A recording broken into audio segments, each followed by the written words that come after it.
समझ जी ओने किया के लिए आ गया दियो ने अरे बैठा चाप के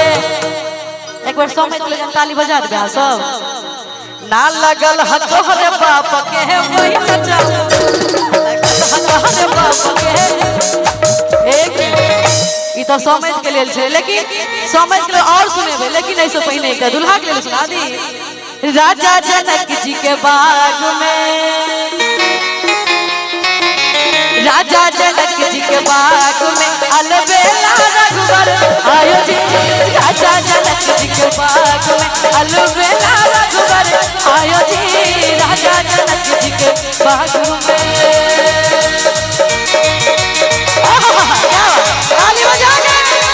जय जय हो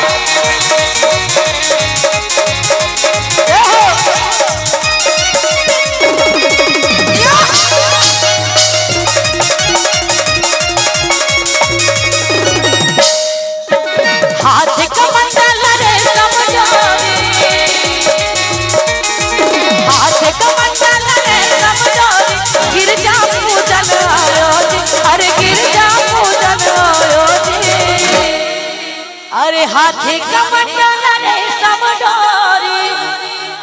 अरे गिरजा पूजन आयो जी अकने ताली बजा के राजा जनक जी के बाग में राजा जनक जी के बाग में अलबेला रघुवर आयो जी राजा जनक जी के बाग अलबेला रघुवर आयो जी राजा जनक जी के बाग में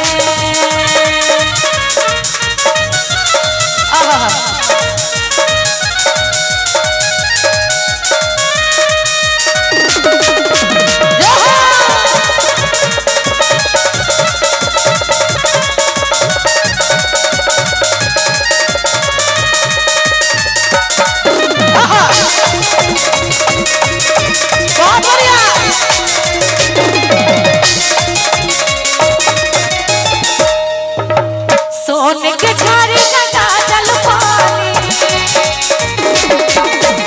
सोने के झारे का जल पानी पनिया भी बनायो अरे पनिया भी बनायो जी सोने के झारे का जल पानी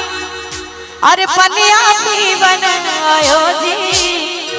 हर पनिया भी बनायो जी आए कोई कन चाह सब गुटे ताली बजा के अगर हाथ खाली हुआ तो कष्ट नहीं करब ताली बजा के पीछे से आ सब राजा जनक जी के बाग में राजा जनक